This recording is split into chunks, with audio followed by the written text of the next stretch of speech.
তো hello guys, দেখো আমি আজকেও একটা রেসিপি নিয়ে চলে যাচ্ছি মাংসর। কারণ মুই তো আরেকদিন ভিডিও দেওয়া আছে মোর দুইটে, আর এই ভিডিওটা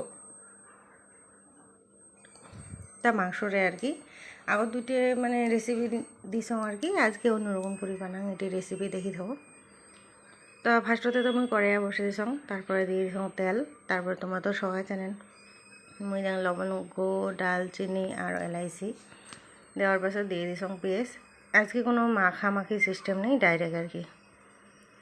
তারপরে দিয়ে দিলাম মুই লবণ দেওয়ার পাশে যে মরিচের গুঁড়ে, তারপরে দিয়ে দিই মুই হলুদ গুঁড়ে, এই যে দেখো। তারপরে ভাজা ভাজা করে নিম পেঁয়াজটা আর কি। তারপরে দেখি থাকো এলা দিয়ে দিম মুই কাঁচা আলু, রসুন কায় এমন করে গোটা রসুন খান একবার কন মোক খায়া ভাল পান। মুই কিন্তু খায়া ভাল পাং আর কি। তার জন্য দেখ মোর হাজব্যান্ডও খায়া ভাল পায়, মুই আর মোর হাজব্যান্ড দুজনে খাই আমরা। তারপরে এই দেখো অল্প খাটি দিলাম, খাটি দেওয়ার পাছত তারপরে দিয়ে দিই মুই মাংস। আজি কোনো মাখামাখি সিস্টেম নেই, আজি আগত মানে মশলা কষাও নেই আর কি। আজি এরকম করিয়ে বানাইম আর কি।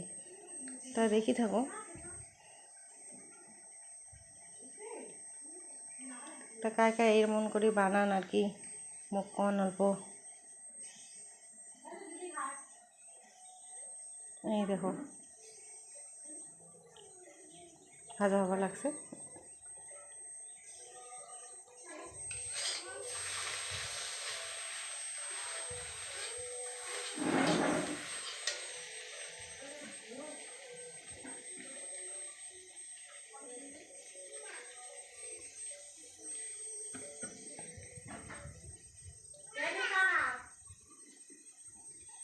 এই দেখো মুই আরও দিয়ে দিলাম গোটাল পেঁয়াজ মুই ভাল পাওঁ, তার জন্যে দেন আর কি। তা কায় খায় ভাল পান এমন করে গোটাল পেঁয়াজ। আরও কম মোক খুব ভাল লাগে, কিন্তু মাংসের রসগুলো অল্প অল্প ঢুকে ভাল লাগে আরও খায়া। মুই কিন্তু খুব ভাল পাওঁ।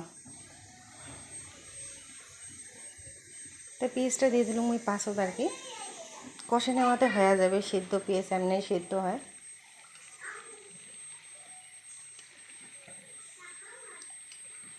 মাংসটা ভাল করে ভাজি নেওয়া হবে, যতক্ষণ একবারে মানে ভাজা না হয় ভাল করে ভাজা খাবে আর কি। নাহলে মাংসর ভিতরে অল্প লাল লাল থাকে, যে এটা থাকে যাবে আর কি। তারপরে দিয়ে দিন এই যে মশলা, আদা রসুন পেঁয়াজ জিরে মশলার পেস্ট। এই দেখো খাটি দিছ আর কি মুই। দেখো কি সুন্দর গ্রেভিটা চলে যাচ্ছে।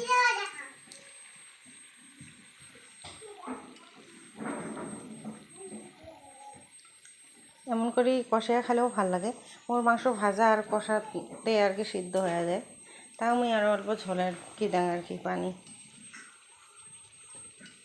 মুই ঝোল খাইয়া ভাল পাং, পাতলা ঝোলটা পাড়ার মাংসর খুব ভাল পাং। তা কায় পাতলা ঝোল খাইয়া ভাল পান কন। মুই একলাই ভিডিও করে আছো, তার জন্যে মানে সেই অসুবিধে হয়ে আছে আর কি ঘাটাঘাটি। দেখি দেখো এই যে একদম সিদ্ধ হয়ে গেছে, মুচমুচে হয়ে গেছে একদম তেলতে।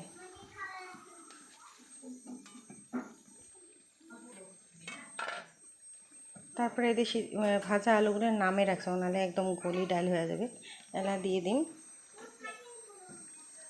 এলা দিয়ে দিলাম অল্প জল, আরও কষানোর জল, তাহলে মাংস সিদ্ধ না হয়ে কোথায় যায়।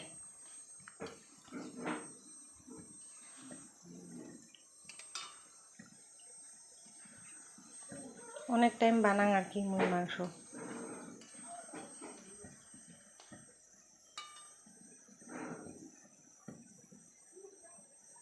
দিয়ে দিলাম ঝোলের পানি, দিয়ে দিলাম অল্প।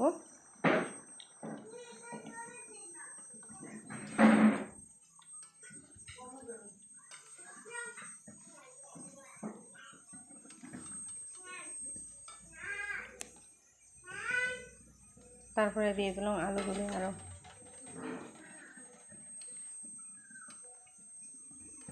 এই দেখো ফাইনালি হয়ে গেল। মুই গরম মশলা দিয়ে গ্যাস অফ করে দিছ, এটি করি পাং না ভিডিও। এই দেখো এইরকম। তা কার ভাল লাগিল কন। Tata bye bye.